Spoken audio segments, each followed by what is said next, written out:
बिस्मिल्लाहिर्रहमानिर्रहीम। आज का हमारा मौजू है प्रेमचंद के अफ़सानवी मजमूए। तो पहला जो उनका अफ़सानवी मजमूआ था वो है सोज़े वतन, 1908 में शाया हुआ, जिसमें 5 अफ़साने हैं। उसके बाद है प्रेम पचीसी, हिस्सा अव्वल, 1914 ईस्वी में शाया हुआ, जिसमें 12 अफ़साने हैं। इसके बाद है प्रेम पचीसी, हिस्सा दोम, 1918 में शाया हुआ, जिसमें 13 अफ़साने हैं। इसके बाद है प्रेम बतीसी, हिस्सा अव्वल, 1920 में शाया हुआ, जिसमें 16 अफ़साने हैं। प्रेम बतीसी, हिस्सा दोम, 1920 ईस्वी में शाया हुआ, जिसमें 16 अफ़साने हैं। खाक परवाना, 1928 में शाया हुआ, जिसमें 16 अफ़साने हैं। ख्वाब ख्याल, 1928 में शाया हुआ, जिसमें 14 अफ़साने हैं। फ़रदौस ख्याल, 1929 में शाया हुआ, जिसमें 12 अफ़साने हैं। प्रेम चालीसी, हिस्सा अव्वल व दोम, 1930 ईस्वी में शाया हुए, जिसमें 20 अफ़साने हैं। आखिरी तोहफ़ा 1934 में शाया हुआ, जिसमें 13 अफ़साने हैं। ज़ादेरा 1936 में शाया हुआ, जिसमें 15 अफ़साने हैं। आगे है दूध की कीमत, जिसमें 9 अफ़साने हैं, 1937 में शाया हुआ। वारदात 1938 में शाया हुआ, जिसमें 13 अफ़साने हैं। प्रेमचंद के नावल,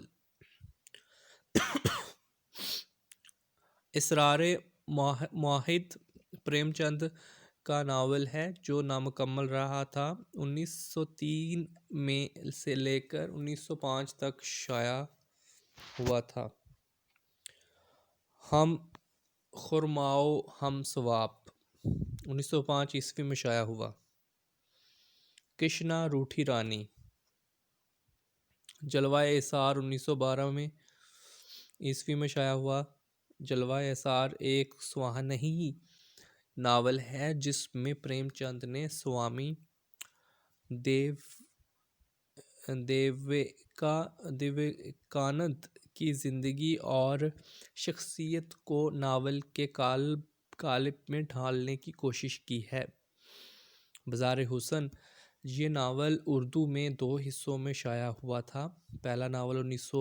पहला हिस्सा 1921 में और दूसरा 1922 में शाया हुआ था।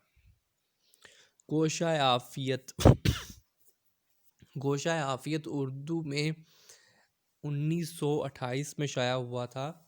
गोशा आफ़ियत प्रेमचंद का नहीं बल्कि हिंदुस्तानी अदब का पहला नावल है, जिसमें गोशा आफ़ियत उर्दू में 1928 में शाया हुआ था। गोशा आफ़ियत प्रेमचंद का नहीं बल्कि हिंदुस्तानी अदब का पहला नावल है, जिसमें हिंदुस्तान की मेहनत कश की ज़िंदगी और इसके बुनियादी मसाइल को मौजू बनाया गया है। चौगान हस्ती, ये नावल उर्दू में 1927 में शाया हुआ था। इसका मरकज़ी किरदार सूरदास है। इसे पांडेपुर के रुदात भी कहा जा सकता है। प्रेमचंद ने चौगान हस्ती को अपना बेहतरीन नावल करार दिया है।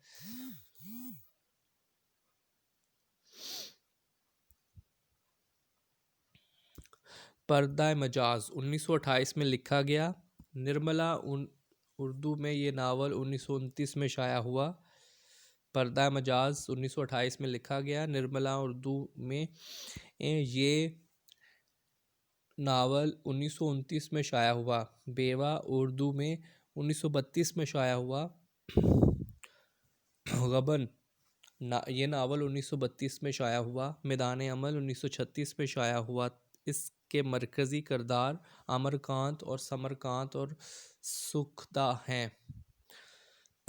गोदान प्रेमचंद का आखिरी मुकम्मल नावल है, जिसे उन्होंने मैदान अमल के बाद लिखना शुरू किया था और 1935 में मुकम्मल किया था। नावल गोदान 36 अबवाब में तकसीम किया गया है। नावल गोदान उर्दू में प्रेमचंद की वफ़ात के बाद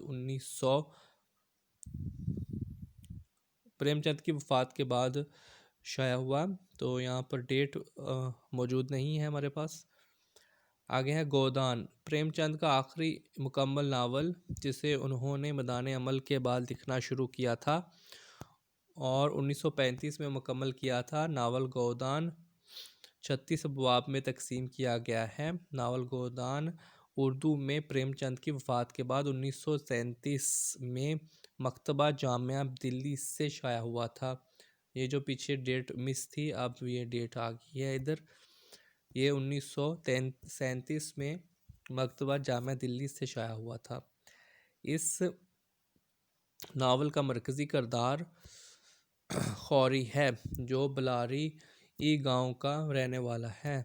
धनिया इसकी बीवी और गोबर इसका बेटा था। सोना और रूपा खौरी की 2 बेटियां थीं। इसके अलावा Rai Agarwal, Matadin, mister Mehta, miss Malti, mister Khanna, mister ऑन, शाम बुखारी वगैरह इस नावल के किरदार हैं। पर्दा मजाज 1928 में लिखा गया। निर्मला उर्दू में ये नावल 1929 में शाया हुआ। बेवा उर्दू में 1932 में शाया हुआ। गबन ये नावल 1932 में शाया हुआ। मैदान अमल 1936 में शाया हुआ। इसके मरकज़ी किरदार अमरकांत, समरकांत और सखदा हैं। गोदान प्रेमचंद का आखिरी मुकम्मल नावल है। इसने मैदान अमल के बाद लिखना शुरू किया था और 1935 में मुकम्मल किया था। नावल गोदान 36 अबवाब पर मुश्तमिल है। 36 अबवाब में तकसीम किया गया है। नावल गोदान उर्दू में प्रेमचंद की वफ़ात के बाद 1937 में शाया हुआ। मंगलसूत्र ये प्रेमचंद का नामुकम्मल और आखिरी नावल है। इत्तेफाक से प्रेमचंद का पहला और आखिरी दोनों नावल नामुकम्मल हैं। प्रेमचंद की चंद स्वानही मज़ामीन का मजमूआ। बाकमालों के दर्शन हैं। प्रेमचंद के ड्रामे संग्राम, करबला और प्रेम की देवी हैं। सो इस वीडियो में इतना ही। मज़ीद वीडियोस देखने और सुनने के लिए इस चैनल को सब्सक्राइब करें। अल्लाह ताला आपका हामी नाज़र हो। अल्लाह हाफिज़।